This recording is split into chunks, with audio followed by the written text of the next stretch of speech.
A blessed morning to all. Welcome to Shantaravi. Have you ever received a gift that didn't just change your day but completely rewrote your destiny? It was 2006 on the sacred day of Vaikunta Ekadashi. A colleague walked up to me with a gift. Now I was someone who usually refused gifts, but she insisted asking me to just look at it once.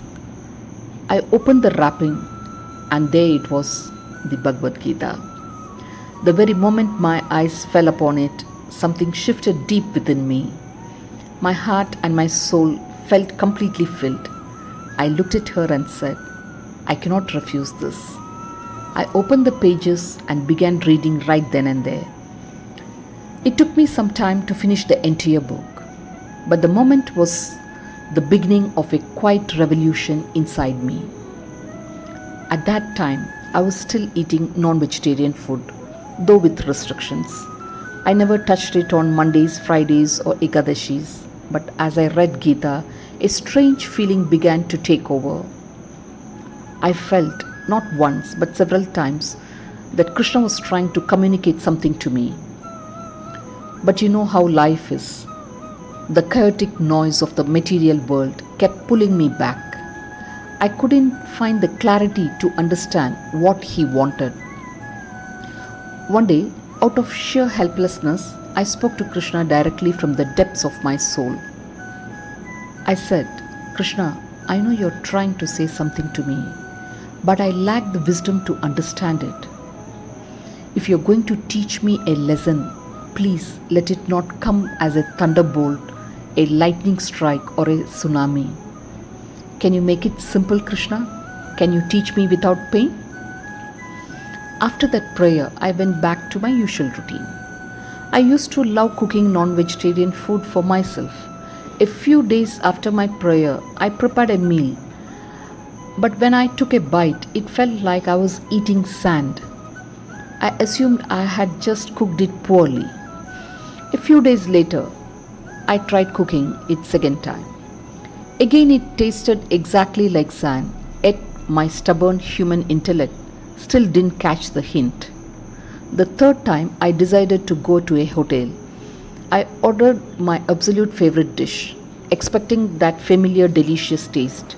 I took a bite and it tasted like sand. Right there in that hotel, lightning finally struck. Not in the world outside, but in my awareness. I remembered my prayer. I had asked Krishna to teach me without pain. And in His infinite mercy, He didn't punish me. He didn't make me sick. He simply turned off my taste buds for it. He took away the desire by removing the taste. By 2009, I gave up non-vegetarian food completely in the name of Krishna.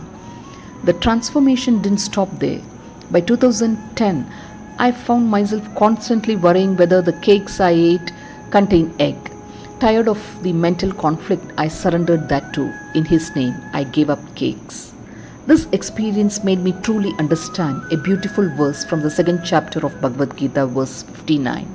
Sri Krishna says, a person may restrain their senses from external enjoyments, but the taste and the longing for them remains. However, when one experiences the supreme reality, even that subtle taste fades away naturally. Krishna did not force me to change through fear. He blessed me with a higher taste, a taste for His love, which made my old habits drop away effortlessly like a dry leaf from a tree. To everyone listening to my voice today, I want to leave you with this thought.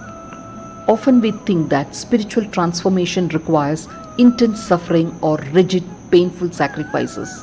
But if you talk to the divine with pure honesty, the lessons come with absolute gentleness. If you're struggling with a habit, an attachment, or a confusion in your life, stop fighting it with your ego. Instead, turn to Krishna, speak from your soul, ask Him to guide you without pain. When you surrender your confusion to Him, He won't break you. He will gently reshape you. This is Shantaravi and we are united together in higher taste. Hare Krishna.